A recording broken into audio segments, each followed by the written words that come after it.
Hello, Internet. It's Daniel with Driving and Dragons. Sitting here today, coming at you with a little bit of a rant, a little bit of a clickbaity title too, talking about Matt Mercer not being a great DM and Critical Role being a terrible thing for newer players in the tabletop role-playing game space. On an update for our new channel mascot, the 280ZX that I got down here, a little bit of video today of some engine cleanup. You'll notice that I'm using some paintbrushes there, and this is a good thing for any of y'all who care. If you're looking into any kind of automotive detailing and are looking for doing some restoration or something, if you want to clean up your engine bay, just cheap paintbrushes are really good for it. You got a bunch of different sizes, get a multi-pack so you can get into all the little nooks and crevices. It's really great at breaking up the heavy dirt and grime so that you can either get it with a vacuum later or just knock it out, knocking all the dust off of your engine cover and your different fluid containers and hoses and stuff, all without having something that's abrasive that's going to damage anything or mess up any of your electrical connections. So, just a little car detailing tip there for you. You want to make your engine bay look great, bust out a group of paintbrushes. Anyway, moving on to the Critical Role situation here and why I say it's tough and why it's bad. And that is, Critical Role is the personification of the old saying, I'm not a lawyer, but I played one on TV. You would not go out and pick Patrick Stewart as your example for how to command a naval vessel. Like, you're not going to go to the Naval Academy and learn how to be an officer on an aircraft carrier by watching Star Trek: The Next Generation. Because Patrick Stewart is a great actor and he played a great captain on TV for Star Trek: The Next Generation. But you don't realistically expect the man to know the first damn thing about actually commanding a naval ship or to be a good example of how to react in certain situations. You wouldn't go to Andy Griffith because he was Matlock and try and use that to have him represent you in court. It's the same thing when it comes to Critical Role. Now, I come to this because old Professor Dungeon Master was doing a video about the golden age of TTRPGs coming to an end. I'm going to touch on that later this week because I think it's a good topic. It's one of the things that's been coming out. And talking about Critical Role and Stranger Things and stuff and how it brought the Dungeons & Dragons 5th edition golden age about and brought us into the mainstream, and how all of the OSR and the other great games and stuff got their renaissance piggybacking off of Dungeons & Dragons, and whether or not that's the case. I take exception with a single thing that was said. He said the exact expression, Critical Role and actual plays like Critical Role. And the exception I take is that Critical Role is not an actual play. Critical Role is no more an actual play than Stranger Things was an actual play. Watching, the boys and whatnot from Stranger Things fight Vecna or fight the Demogorgon or play in the Hellfire Club, that is no more accurate a representation of playing Dungeons & Dragons or any other tabletop role-playing game than Critical Role is. Critical Role is only one step closer than Stranger Things when it comes to representing playing a tabletop role-playing game. Now, I can't sit here and tell you that Matt Mercer is a great game master, and I can't tell you that he's a shit game master either. Cannot tell you he's a bad one. Why? Because I've never actually played with him nor seen him play a tabletop role-playing game. All I've ever seen is Matt Mercer play a game master on TV. And that's what Critical Role is. You're consuming an entertainment product. It is a scripted show, a loosely scripted show, that uses the mechanics of a game to facilitate improv between professional actors.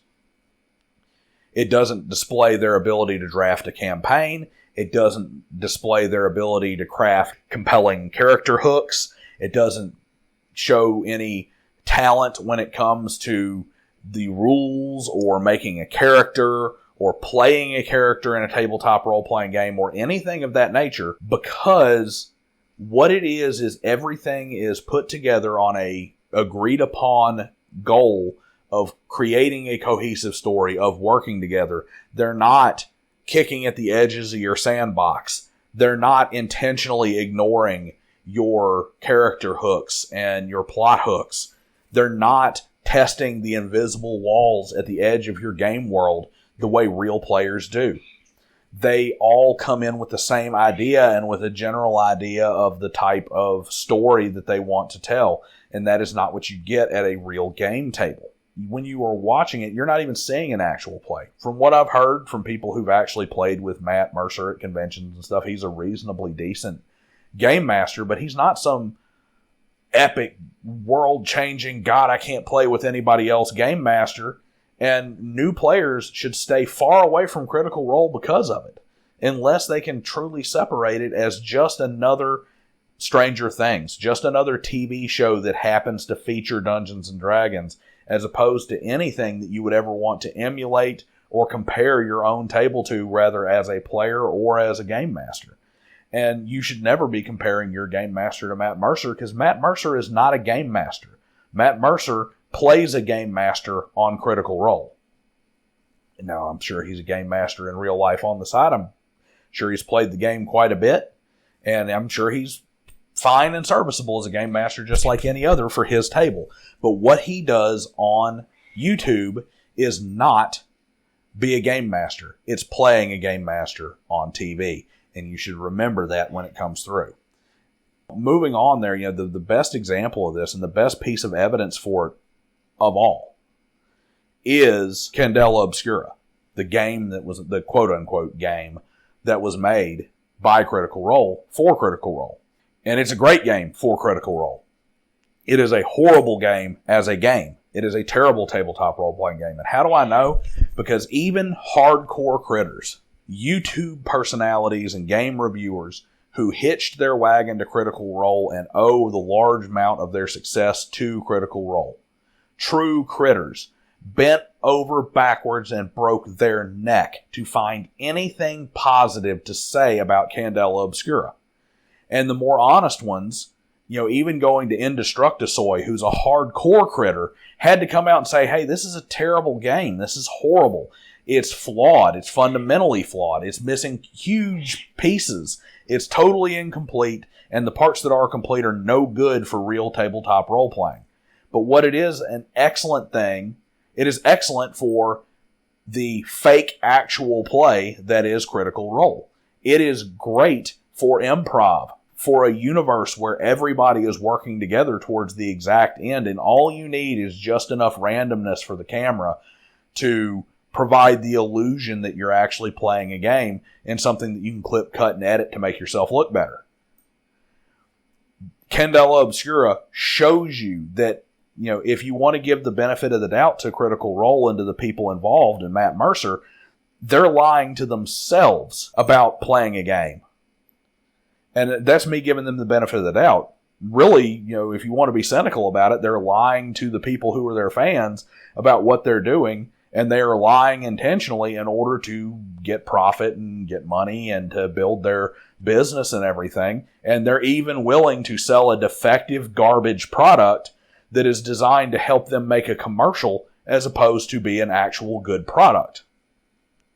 That's if you want to be cynical, if you want to be magnanimous about it, and if you want to be kind to them and give them the benefit of the doubt, which I would. They honestly think this is a decent product because it works for them in their Critical Role sessions, which are essentially a commercial, but it's really not good for the actual gamer who wants to play a game and wants to produce something like that as a game, not as a quote-unquote actual play. All that kind of circles back around to why I find Critical Role to be ultimately detrimental to the hobby. It's detrimental because new players who come in are filled with expectations, both of what they're supposed to bring to the table, what their game master is supposed to bring to the table, and how the game is supposed to go. These expectations that they bring in are so wholly unrealistic that they just set everything up for failure. Because it's kind of funny, it flicks back on the D&D thing too. I very rarely have I ever met a critter who actually plays anything other tand 5th edition Dungeons and Dragons. And they act like 5th edition Dungeons and Dragons is the greatest thing ever. And if you do get them to play something else, they tend to revert back to how 5th edition is so much better than this.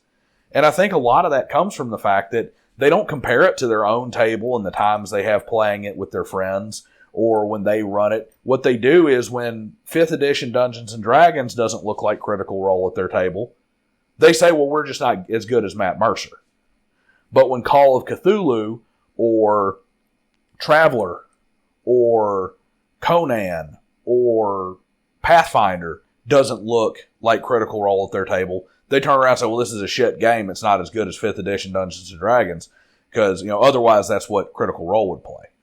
So I think it's kind of hijacked some things. It's poisoned a section of the community in a really insidious way, possibly a way that's even worse than the safety tools, just excessive wokeism generation.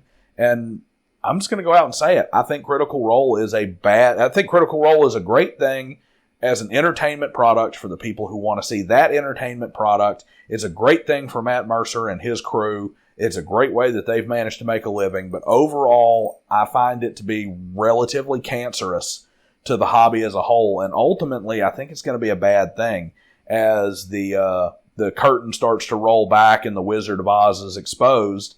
And once that magic is gone and they don't believe it anymore, a lot of these critters will walk away from the hobby. That's what I got to say. Tell me how I'm wrong down in the comment section below. Go in and talk about how, where's your recorded actual play to prove that you're so much better? And where's, how many million subscribers do you have to play D&D? And that's the proof that so-and-so is a good DM. Please, please, please make all the facile arguments on the planet down in the comment section below. I'd love to read them. They do find them so very amusing. But if you have some decent points, leave them too, because I also like to have a good discussion about things. Talk to you guys next time, where I think maybe next time we'll do some plugs and wires and a few other little upkeep and quality of life things on the engine of this 280. And I will see you guys next time.